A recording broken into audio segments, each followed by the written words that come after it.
Hey guys, alright? Welcome everyone.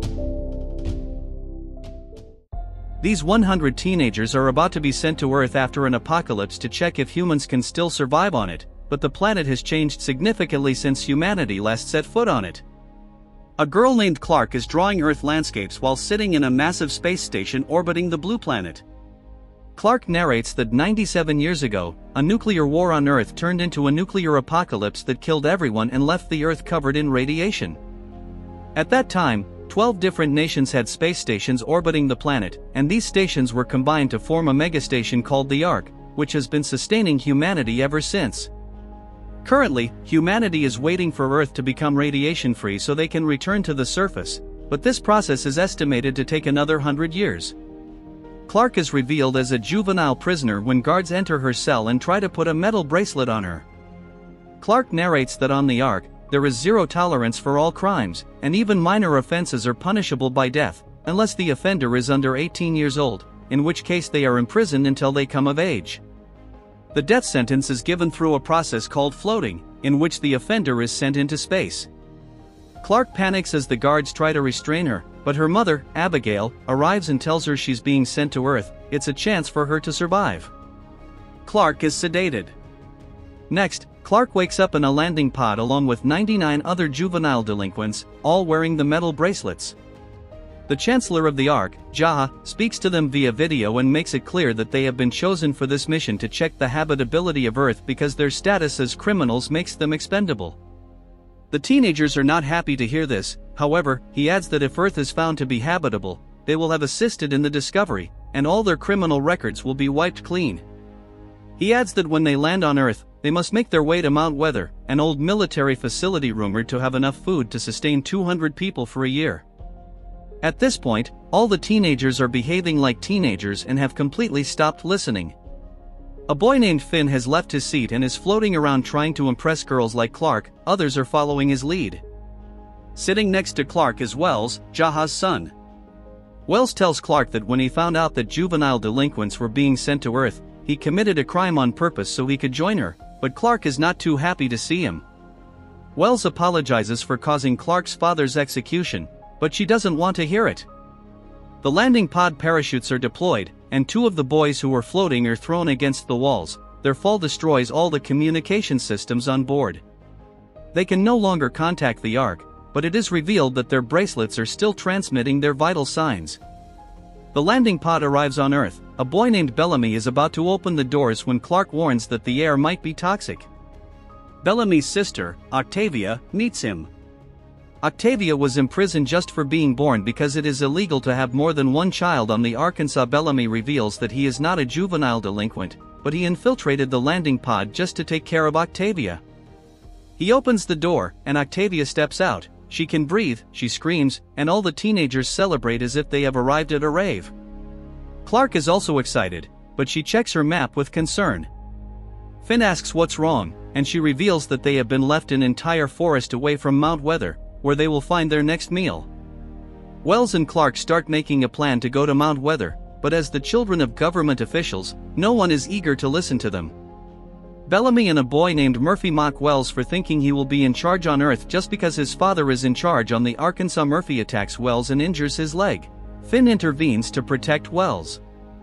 Bellamy explains to Octavia that he did something on the Ark to get on the landing pod, something that will get him in a lot of trouble with the law.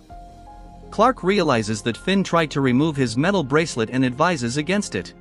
She says the bracelets are the only thing telling people on the Ark that they are alive. If they remove them, people on the Ark will think they are dead and assume that Earth is uninhabitable, so they won't send help. Bellamy overhears all of this. Finn, Clark, and two boys named Jasper and Monty decide to head to Mount Weather. Octavia joins them. Wells wants to go but can't walk. As they walk through the forest, Clark realizes they haven't seen any animals, and she worries that it's because radiation has killed them all, which would mean they will die soon too. Suddenly, they spot a deer and admire its beauty, but when it turns its head, it's revealed to be severely mutated, having two heads. Back on the Ark, Abigail receives news that Chancellor Jaha was shot during his surgery. Abigail breaks the law and uses more resources than allowed per person to save him. Meanwhile, Vice-Chancellor Kane is informed by a commander that Bellamy has been identified as Jaha's shooter. The commander also tells him that now that Kane is the acting chancellor, he can give the order to kill people on the Ark to buy time. It is revealed that, unbeknownst to the people, the life support system on the Ark is failing and will fail completely unless the burden on it is reduced, and some time is dedicated to fixing it. Kane says he wants to do this, but not this way. He will do it by the book, through a council vote. On Earth, everyone hates Wells because whenever someone was arrested or someone's parents were floated, his father was the one giving the order. Bellamy talks to Murphy and the other boys, saying they need to take off their bracelets so that people on the Ark won't follow them down here. He convinces them that their crimes won't actually be forgiven, and even if they are, they will still be treated as second-class citizens. Murphy and the boys agree to help Bellamy trick people on the Ark and take charge on Earth. On the Ark, Kane notices that 2 bracelets have suddenly gone offline, and he is convinced that the young people are dying. Abigail says that sudden death isn't how radiation works, so they can't be sure that Earth is uninhabitable yet.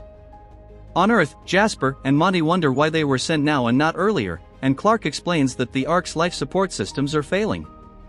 Her father was the first to discover this and wanted to tell the truth to the people. Clark shared this with Wells, who was her friend at the time, and he told the government. The government believed that this would cause panic, so they floated Clark's father and imprisoned Clark because she also tried to tell people. They reach a river, and Octavia does the most teenage thing possible. She undresses down to her underwear and jumps into the river. A giant snake-like creature appears in the river and attacks Octavia, but the others manage to save her by distracting the creature and pulling her out of the water. At night, Wells sees that Bellamy is convincing all the teenagers to remove their bracelets. He tells them they will build their own society down here, lawless, so they can do whatever they want. The message obviously appeals to the young and naive. It starts to rain, and Wells advises to collect the water. On the Ark, Kane sentences Abigail to death for breaking the law during Jaha's surgery. Abigail says she did it to keep Kane out of the chancellor position and that she would do it again. At night, Clark wakes up and discovers that the forests have bioluminescence. She and Finn share a sweet moment. Meanwhile, Bellamy and Murphy force Wells to remove his bracelet. Kane takes Abigail to carry out the death sentence, but at the last moment, a partially recovered Jaha arrives and says he has forgiven Abigail. On Earth, Clark's group decides to cross the river using a vine. Jack Casper goes first to impress Octavia. He succeeds, and everyone celebrates, but suddenly, a spear flies straight into Jasper's chest. Clark realizes they are not alone on Earth. Finn, Clark, Octavia, and Monty run, but as they run, they hear Jasper's screams. They realize he was taken alive. On the Ark, Jaha arrives in the control room and sees that Wells' bracelet has gone offline. He is devastated, but Abigail says there is no reason to assume that this means the young people are dying. Bracelets can go offline for many reasons. Kane says there is no time for false hope. Clearly, Earth is not habitable, so they must take measures to save the Arkansas. The next morning, Wells sees that the teenagers are behaving like animals. He warns Bellamy that this chaos cannot be controlled, but Bellamy doesn't care. Murphy attacks Wells again, and the two start fighting when Clark's group returns. They tell everyone that Jasper was attacked, and they are not alone on Earth. Clark realizes that most people have removed their bracelets and says they need to stop because they need reinforcements from the Ark if they are going to survive against those on the ground. Bellamy gives an exciting speech about how they can take very good care of themselves and that privileged children of government officials, like Wells and Clark, just want their place in society back. Abigail tells Jaha that Kane will bring up the issue of killing people on the Ark, but they still have hope on Earth, so they should vote against it. Jaha tells her that the Ark is dying and hope is not enough. On Earth, Clark starts a mission to rescue Jasper. She recruits the help of Bellamy, who has a gun, telling him that he can't afford to look scared if he wants to lead all the youth. Wells and Finn also join the rescue team. Bellamy leaves a boy named Adam to look after Octavia before leaving. Clark asks Monty, who is trained in engineering, to try to re-establish communication with the Arkansas. On the Ark, a brilliant young engineer named Raven is preparing to visit her boyfriend in juvenile prison, but she is informed that the prison is quarantined due to a virus outbreak.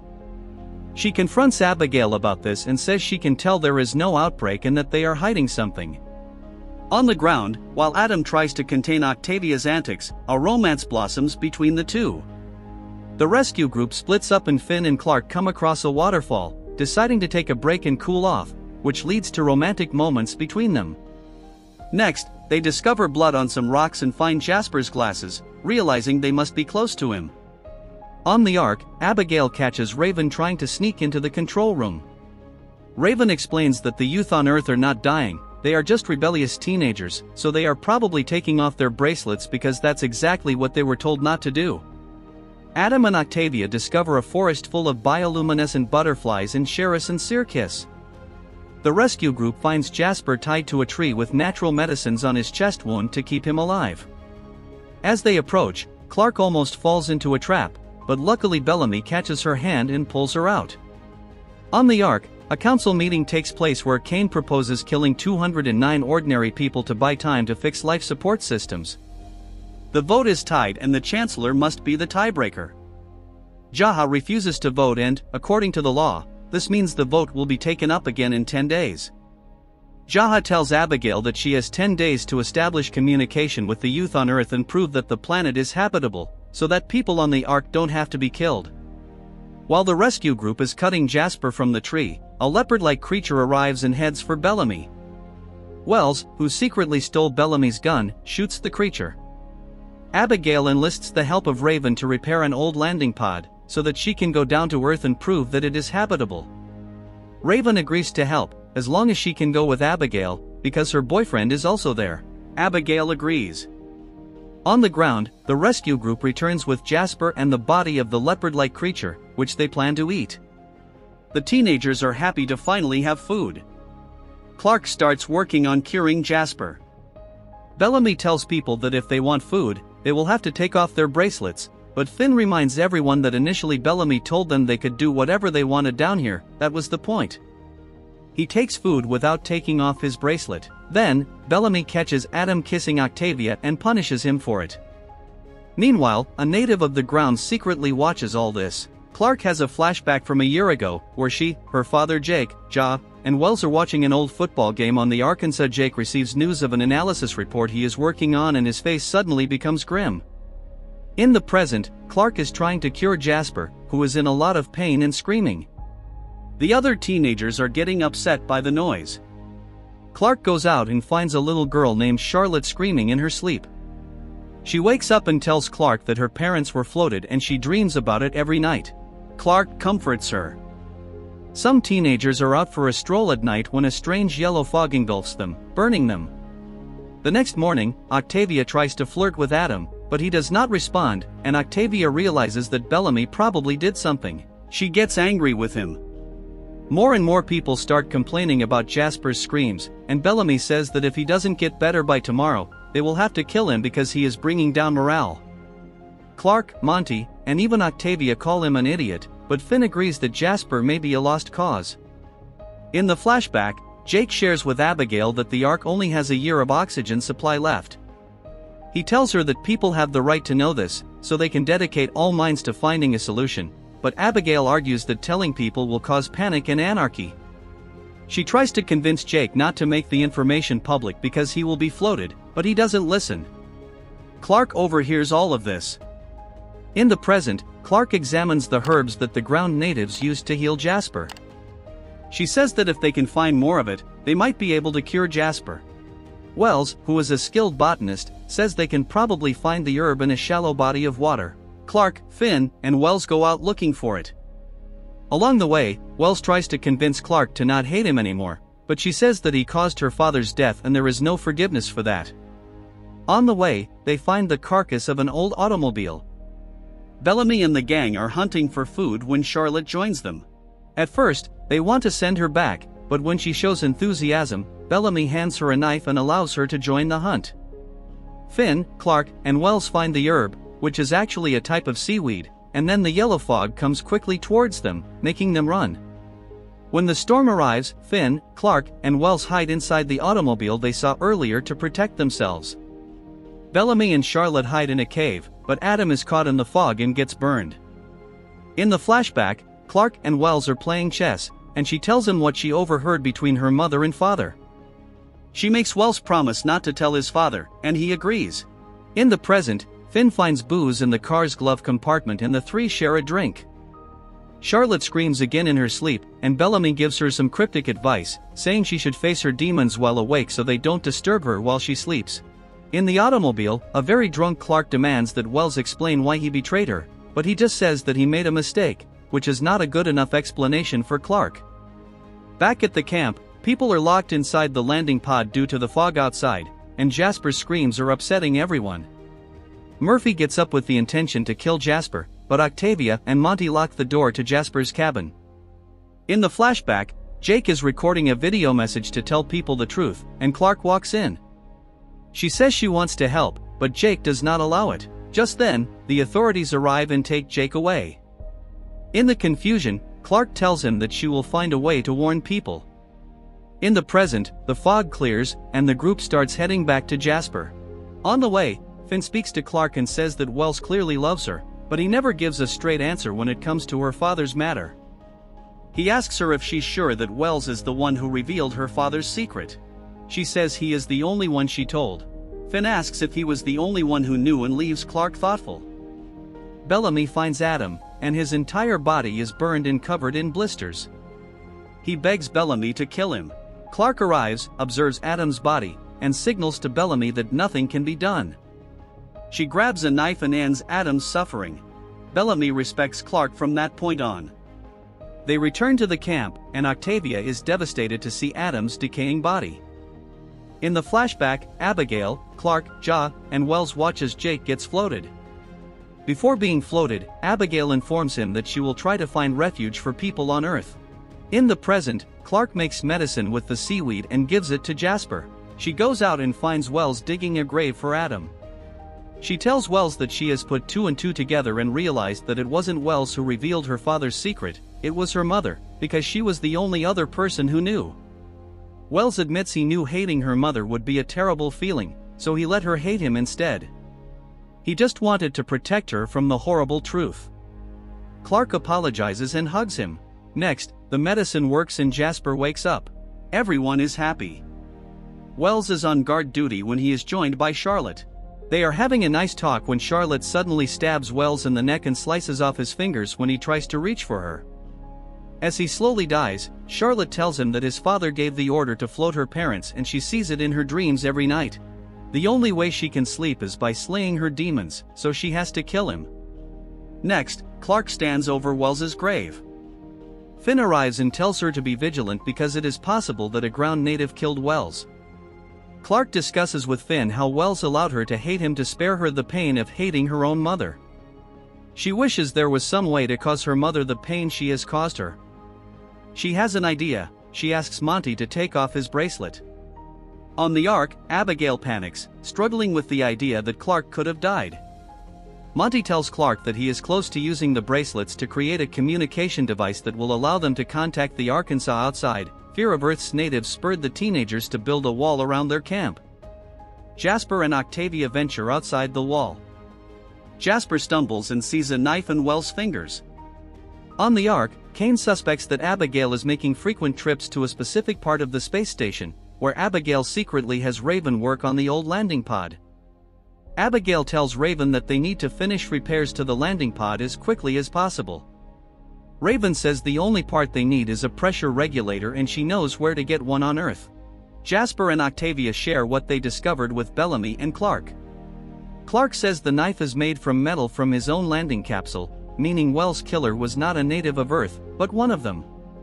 The knife has Murphy's initials on it, and Clark goes out to confront him, despite Bellamy trying to warn her against it. Clark accuses Murphy of killing Wells and all of the teens are easily convinced because Murphy has attacked Wells on several occasions before and also tried to kill Jasper. The crowd of teenagers decides that Murphy should be hanged. Clark tries to convince them that revenge is not justice, but they don't listen. Clark realizes she made a mistake. The crowd hangs Murphy and asks Bellamy to kick the bucket out from under him. Bellamy gives people what they want, but seeing all this, Charlotte can't take it anymore and confesses that she was the one who killed Wells. Clark saves Murphy just in time. At the Ark, Raven arrives to find Nigel, an illegal parts dealer. She asks for a pressure regulator and Nigel says that in return Raven will have to sleep with someone Nigel owes a favor to. Raven doesn't accept the deal. Back on Earth, Murphy is outraged and demands that Charlotte be hanged like he was about to be. Bellamy, Clark and Finn are trying to find a way to calm the situation. Bellamy comes out and tries to calm Murphy down, but since he tried to execute Murphy, Murphy no longer respects his authority. He enters the tent, but Finn and Clark escape with Charlotte. At the Ark, Raven tells Abigail that she didn't get the pressure regulator from Nigel. Abigail meets with Nigel and gives him morphine in exchange for the role. Nigel accepts the deal. On Earth, Charlotte tries to hold Clark's hand, and Clark yells at her, reminding her that they are only trying to save her life and that doesn't mean she is forgiven for killing Wells. She is a murderer and should feel remorse. Finn takes the girls to an underground bunker he discovered earlier in the day. On the Ark, Nigel informs Kane of Raven and Abigail's deal with her, to gain her favor. Clark wakes up and discovers that Charlotte has disappeared. Charlotte is running through the jungle when Bellamy finds her. He tells her that he will save her, but Charlotte, consumed by guilt, says that she just wants to turn herself in. Bellamy tries to save her anyway, while Murphy and his group arrive looking for her. At the Ark, Abigail is informed that Kane is coming to arrest her. She tells Raven that she will distract Kane and orders her to leave the pod alone. As long as they can prove that the Earth is habitable, nothing else matters. On Earth, Bellamy arrives at a cliff, and Murphy and his group corner him, along with Charlotte.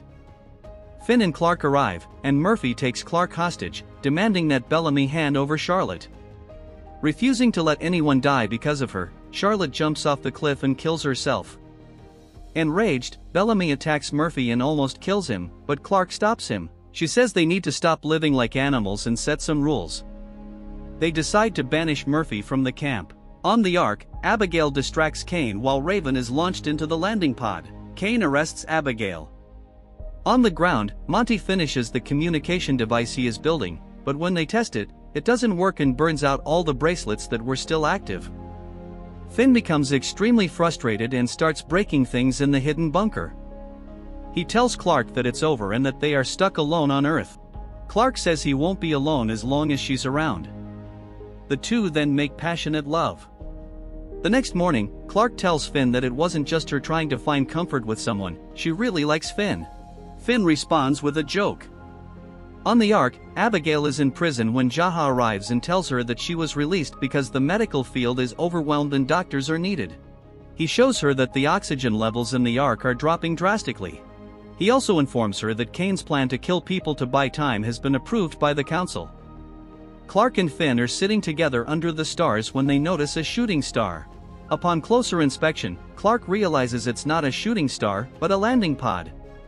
The people at the camp also see the pod and excitedly theorize about what the Ark has sent them. Bellamy is worried, as he remembers his crime on the Arkansas. He orders no one to go to the pod at night, as it's too dangerous, they'll check it out in the morning. Raven is unconscious due to the pod's impact on the ground. The Ark is trying to contact her via radio. Finn and Clark arrive at the camp and discover that Bellamy is gone. They realize he is going after the radio in the pod because ever since he's been on Earth, he's consistently tried to ensure that the Ark doesn't find out the truth about Earth. Octavia catches up with Bellamy and demands to know the truth. Bellamy tells her that when he found out she was among the 100 juveniles being sent to Earth, he desperately wanted to get on the pod to look after her. Then, someone offered him a deal where he had to shoot Jaha in exchange for a place on the pod. Octavia can't believe it and tells him that she didn't ask for any of this. On the Ark, Kane is telling Jaha about how they will make the culling of people on the Ark look like an accident. Jaha agrees to the plan, but says that he will join the people who are dying, leaving Kane as the new chancellor. Kane is shocked. On the ground, Bellamy reaches Raven's pod and takes out the radio while she is unconscious. He throws the radio into the river. Raven finally wakes up and, at the same time, Clark arrives. Raven gets out and enjoys being on Earth. Finn arrives, and it is revealed that he is the boyfriend Raven was going to meet in juvenile prison. Clark watches awkwardly as the two lovers share a passionate kiss. Raven tells Clark that it was her mother who made this happen. She also informs them that they need to contact the Ark immediately, because if they don't, the council will proceed with the culling. Unfortunately, the radio is no longer there. Abigail calls Jaha a coward for joining the people who are dying and not staying behind looking for a solution. She goes to her room and takes out the old video message that Jake recorded. On Earth, Octavia is returning to the camp when she trips, falls, and is knocked unconscious. Clark and Finn catch up with Bellamy and demand to know where Raven's pod radio is. Raven tells them both that Bellamy is a wanted man for shooting Jaha, but she also reveals to Bellamy that Jaha is still alive. Clark tells Bellamy that this means he is not a killer, he's just a man who tried to protect his sister. She implores him to give them the radio. On the Ark, Abigail plays Jake's message for everyone to see and informs everyone about the culling. Bellamy has all the teenagers look for the radio in the river and they find it, but it would take too long to fix and they need to contact the Ark before the culling takes place. Raven comes up with an idea. On the Ark, people gather outside the Chancellor's office. Kane is worried there's going to be a riot, but to his and everyone's surprise, people actually start volunteering to join the culling. The volunteers include parents who want their children to survive and spouses volunteering so that their significant others might have a chance. Jaha admits that Jake was right, the truth has brought out the best in people. On the ground, Raven's plan turns out to be launching flares with enough power that they fly above the atmosphere and are seen by the Arkansas. Jaha still intends to join those being called, but Kane stops him. He says that people are stepping up for self-sacrifice because they have a leader like Jaha, in whom they trust and who inspires the well-being of their families. Kane is not that leader, they need Jaha going forward. The people volunteering for the culling say goodbye to their families, while on the ground, all the young people work on building powerful flare rockets. The culling takes place and it is a heart-wrenching spectacle. On the ground, the young people launch the flare rockets. Clark looks at them and wonders out loud whether one can wish on these kinds of shooting stars. Bellamy asks her what she would wish for, and she enviously looks at Finn and Raven. Octavia wakes up in the jungle and sees a native of Earth standing above her. On the Ark, Jaha and Abigail sit together and try to comprehend what has happened on the Ark that day. As they drink, they look out the window and see the flare rockets. Both are shocked and then realize that there is still hope on Earth.